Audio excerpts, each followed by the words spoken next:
Et si tolérer l'intolérance était le début de la fin de notre société? Cette question, à la fois provocante et essentielle, nous invite à réfléchir sur l'un des débats philosophiques les plus complexes de notre époque. Karl Popper, philosophe du XXe siècle, a posé les bases de cette réflexion dans son célèbre ouvrage « La société ouverte et ses ennemis ». Il y expose un concept aussi fascinant qu'inquiétant, le paradoxe de la tolérance. Nous devrions revendiquer, au nom de la tolérance, le droit de ne pas tolérer l'intolérant. Cette phrase, bien qu'elle semble contradictoire, révèle une réalité incontournable. Une société qui accepte tout sans discernement risque de perdre son essence même.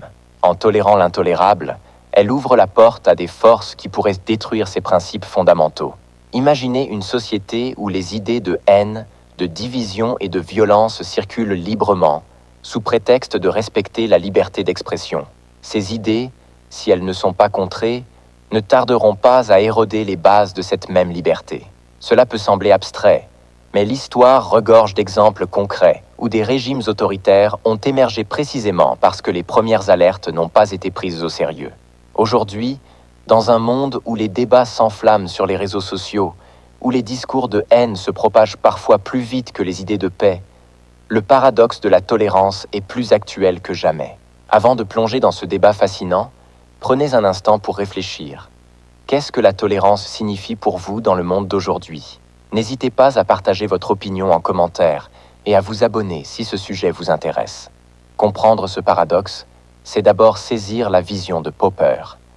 Il ne prône pas la censure aveugle, mais une limite réfléchie, posée avec soin. Selon lui, une société démocratique peut tolérer des idées divergentes, mais elle doit se protéger contre celles qui menacent directement sa stabilité.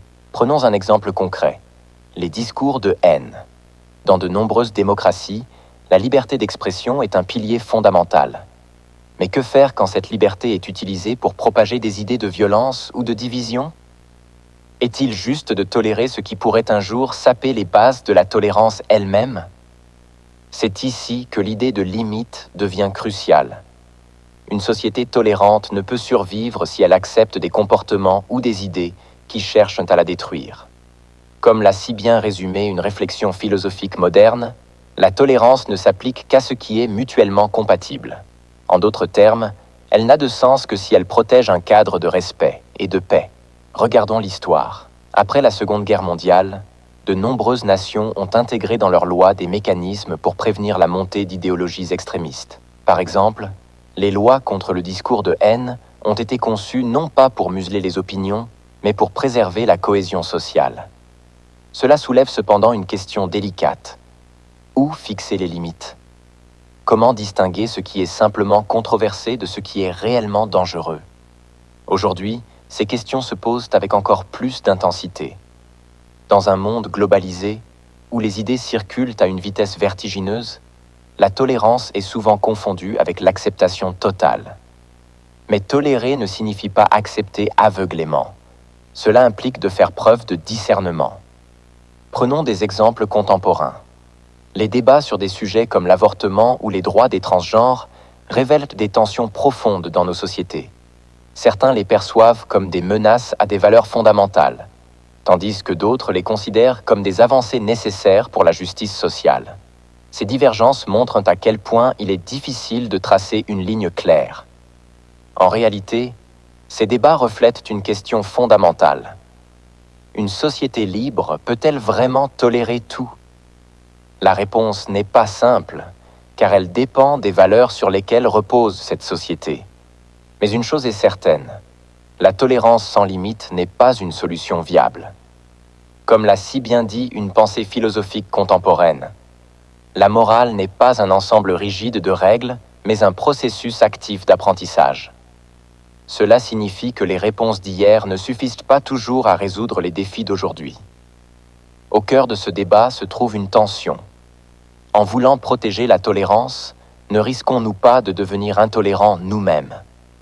C'est une question qui doit nous pousser à réfléchir sur nos propres valeurs. Dans une société démocratique, la tolérance repose sur un contrat social implicite.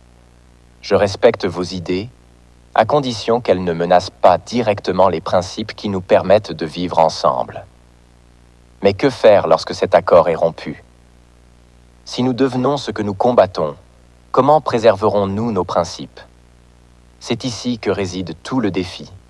Dans un monde en mutation rapide, où les extrêmes semblent gagner du terrain, il est essentiel de se poser cette question. Où devons-nous fixer les limites de la tolérance? Prenez un moment pour y réfléchir et partagez vos idées en commentaire.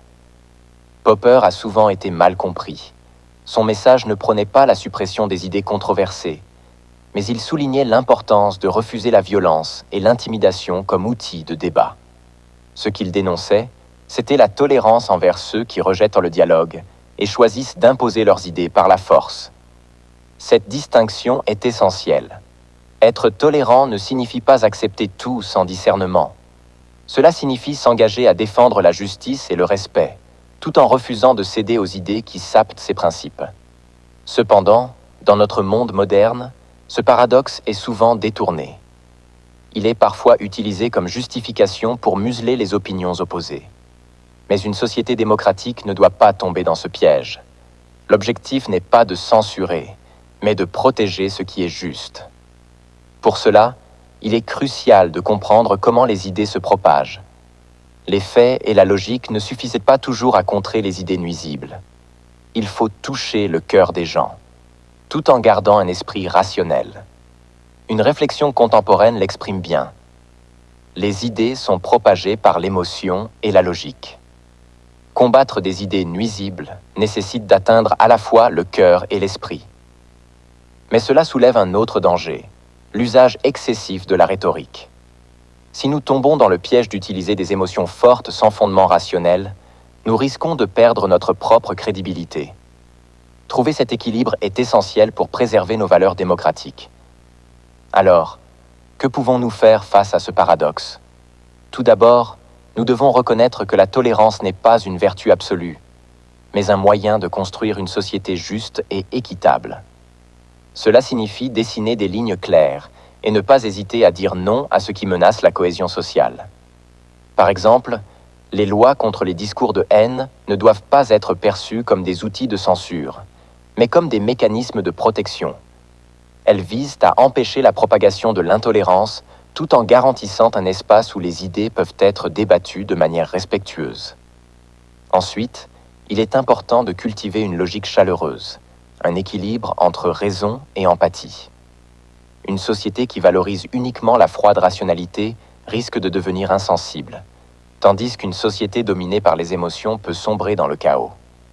Trouver ce juste milieu est la clé pour construire un avenir où la tolérance et la justice coexistent. Enfin, il est essentiel de nous rappeler que protéger nos principes demande du courage. La tolérance n'est pas synonyme de passivité. C'est une force active qui exige de prendre position pour ce qui est juste, même lorsque c'est inconfortable. La tolérance est une force puissante, mais elle n'est pas infinie.